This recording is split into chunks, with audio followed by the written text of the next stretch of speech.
Good morning. Good morning. Good to see you. I'll use the occasion today to reinvigorate the discussion about Ukraine, to remind the importance of why we are talking about Ukraine, why we are seeking Ukrainian victory in the battle against the invading Russia.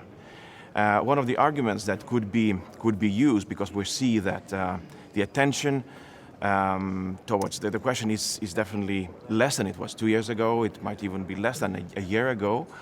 So one of the arguments that I would be using is that if for nothing else, if we don't see Ukraine as a vital issue, then we have to be reminded that Ukraine is fighting not just for itself, but also for Europe. And I mean it not in a rhetorical sense, but in a very practical sense. Ukraine currently is containing aggressive, expansionist Russia within its territory. Hopefully they would be able to contain it outside its territory. But if they are unsuccessful, we have to be ready to answer the question, who will contain Russia then?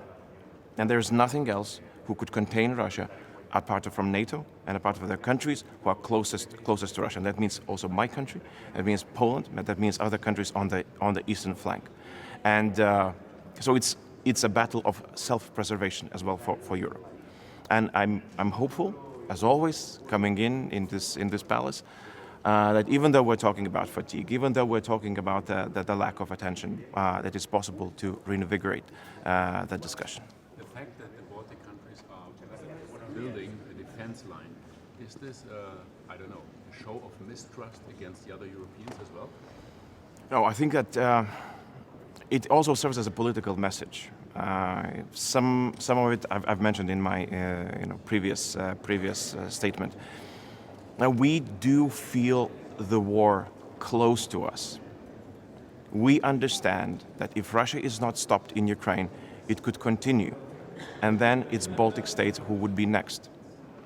So it's not mistrust, it's actually preparing for what could come next. And hopefully this could send a message enough to our friends and partners in Europe, in NATO, that we have to take this seriously. And if you listen, there have been for last month messaging from Lithuania, Latvia, Estonia, Norway, Sweden, Poland. Every single country is saying that we have a very limited time to prepare. If Russia is not stopped, we will be those who will be stopping Russia next. So I think that this is what you're seeing.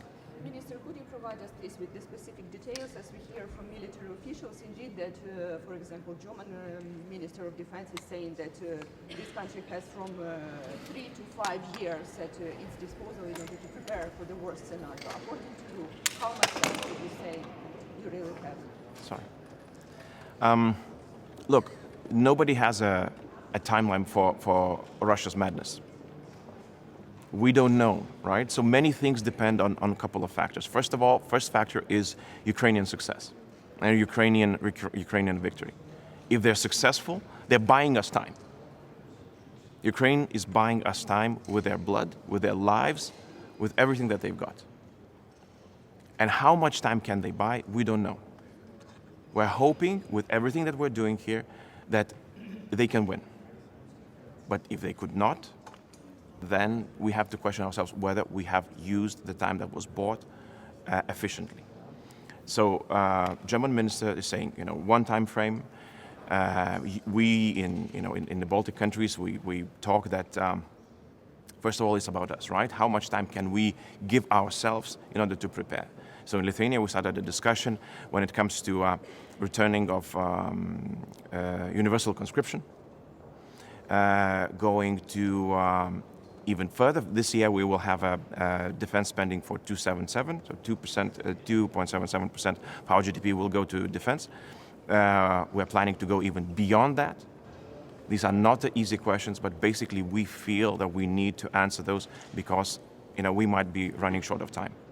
Minister, there's been some concerns that on a bilateral basis, some countries are doing more than others, or some maybe aren't pulling their weight in terms of financial, military aid to Ukraine. Is that a concern that you share or something you see? Look, I mean, some are saying, imagine the world where Europe would be at war. We in the Baltics were saying, look, Europe is already at war, and the whole of it.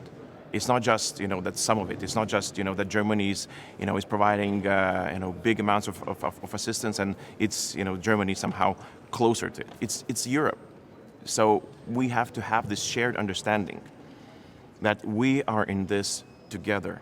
Those who are close to the war, those who are further geographically, but if we don't understand the repercussions right now, unfortunately, we might be forced to one day if Putin's aggression continues. But Gaza is higher on the agenda today. Don't you think it's important? It is important. It is important. But I'm here to remind that that Ukraine's war of liberation is existential for Europe. This is about our existence. So it's difficult to compare. But this is where we feel the chill of the war on our necks. How do you assess Iran's new proposal on the European? Look, we've always, from the first discussions when we've seen that the debate is stalling, that we can no longer agree on the new tranche. Lithuania was adamant that we need to find a solution to go forward. We have to have a European solution that would be that would provide a possibility for countries, small countries like mine, to participate in common purchasing of equipment to Ukraine. We have to have an instrument. This time for Ukraine. Tomorrow it might be needed for us as well. The escalation in Middle East today will be one of the topics also. Could you tell me specific, are you going to talking about what exactly? Well, look, I mean, the whole thing is that Europe geographically is probably one of the closest geopolitical actors to the Middle East conflict there is. And we have to take it very seriously as well as a geopolitical actor if we want to be taken seriously anywhere else in the world. So I expect that we would be talking about the path toward the de-escalation and peace. I think that two-state solution would be a very important subject. I think that this is where Europe agrees. We have a common position, but we also have to make it practical. How does it happen? And what is Europe's role in this? And we have to have a role in this. That would be my point.